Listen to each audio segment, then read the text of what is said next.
Maggie to the rescue!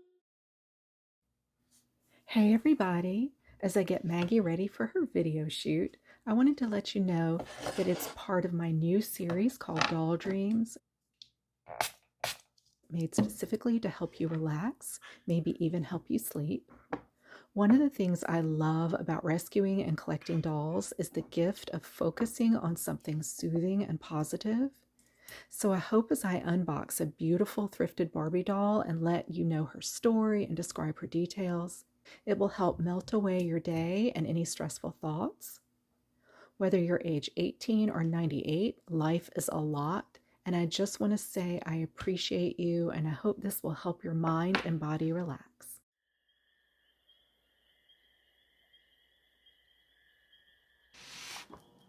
Hey everybody! Maggie's here with an absolutely gorgeous Barbie that I found for $10 at my local thrift store. Thank you, Maggie. You can have a seat. So let's take a look before unboxing her. Isn't she fantastic? I think I see a masquerade mask. The box front is missing. I can't wait to take her out and look closer. So she's a Secret of the Three Teardrops Barbie from 1999. So the story of the Three Teardrops is that Barbie is a museum director and she's in Venice for a masquerade ball. Her dress for the ball is a replica of a museum piece that had 3 perfect sapphires in the front. Apparently the original dress was lost, but the 3 jewels were saved. So when Barbie goes to get the sapphires to add to her replica dress, they're missing. So a mystery ensues and lots of her acquaintances are scrutinized. This Barbie is a Grolier exclusive edition, which I believe is a book publisher. So there's a Secret of the Three Teardrops book as well. Okay, let's get her out of her packaging.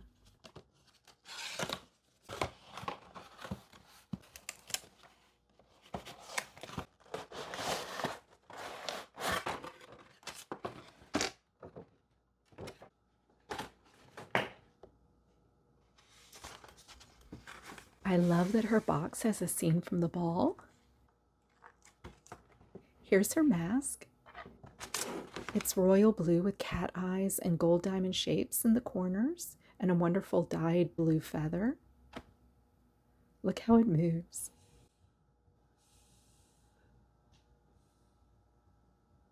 I love the drama that it adds.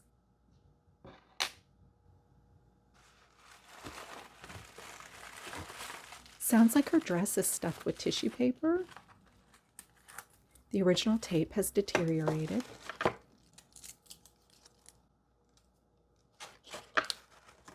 Her dress is actually sewn down to the cardboard. A smart way to keep the dress in shape. Let's cut these threads with my little stork scissors. They're so handy for sewing and craft projects.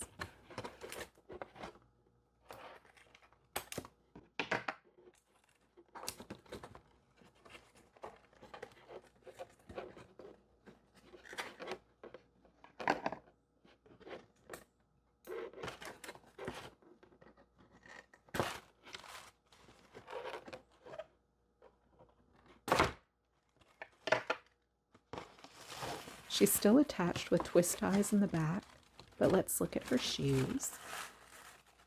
They're in the style of 18th century ankle-high boots.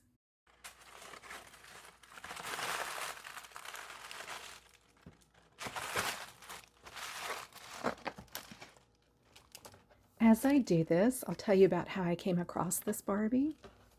So she was displayed at my local thrift store along with 3 other beautiful 1990s Barbies in their boxes.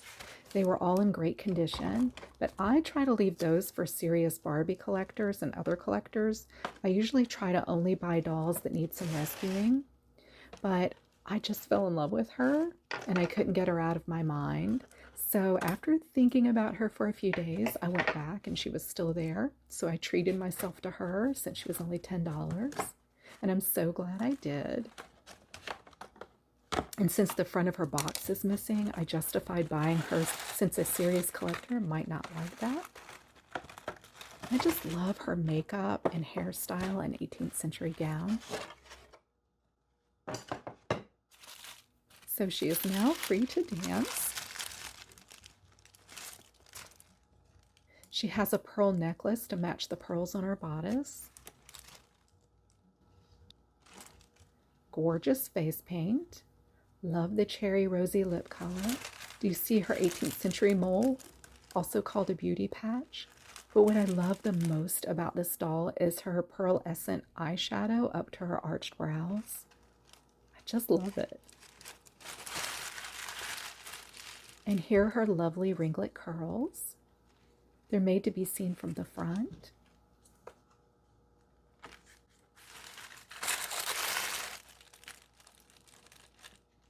And here are her beautiful teardrops hanging from the strings of pearls. They're faceted blue plastic to emulate the sapphires in her story. They hang really beautifully and even catch the light. In front is blue net. It's softer than tulle, more like a poly feel, and it's on top of faux taffeta.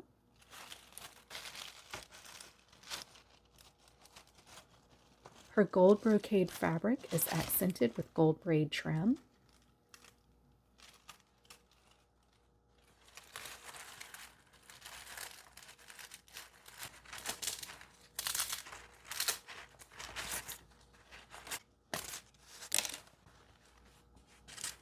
Here's her Mattel mark, made in China.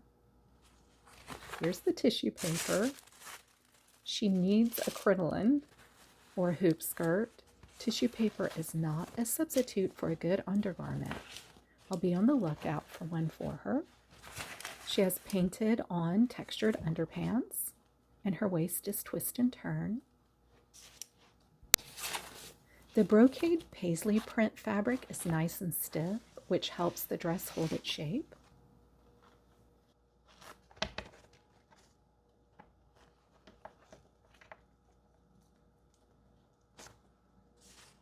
Her hair has stiffener in it.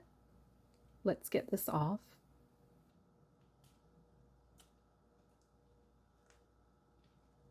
Gotta be careful of her pretty bow. There you go. This is such a perfect style. I probably won't even comb it out.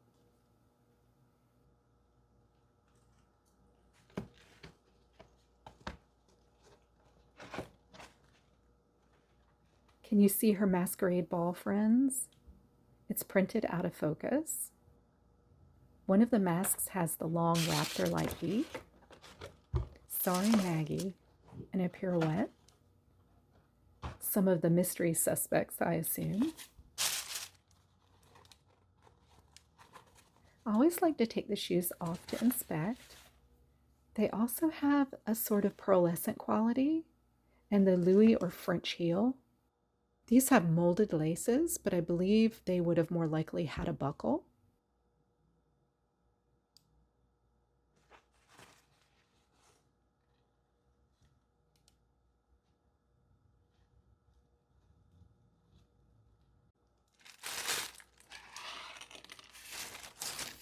Her 2-year warranty probably expired 24 years ago.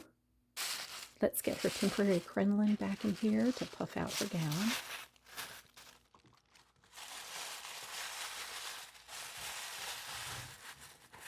'18th century gowns had wide hip silhouettes, and I think they even had little side hoops to make them stick out. It's so nice this was made with tucks.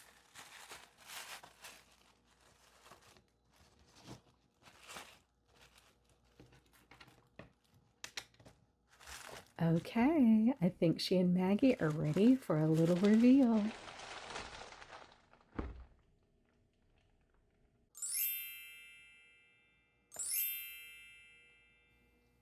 Maggie loves to play dress up in the big girl gowns. She used a little pink sparkly washi tape to make it fit. Barbie's mask fits well on her hand.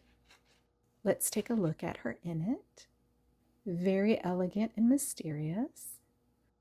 And of course, Maggie gets to try too.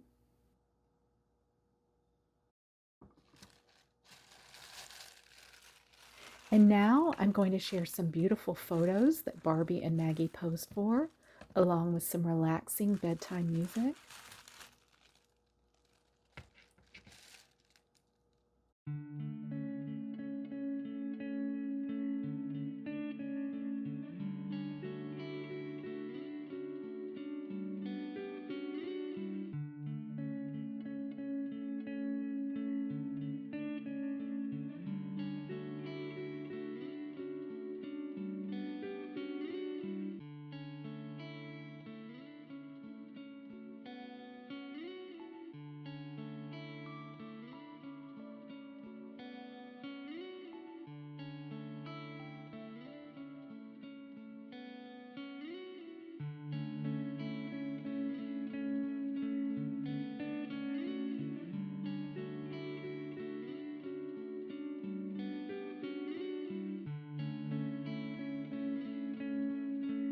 For more calming content and doll rescues, be sure to check out more Maggie to the Rescue videos.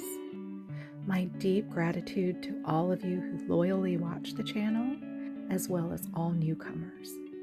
When you have a chance, please be sure to like and subscribe. Sweet dreams, everybody. Bye.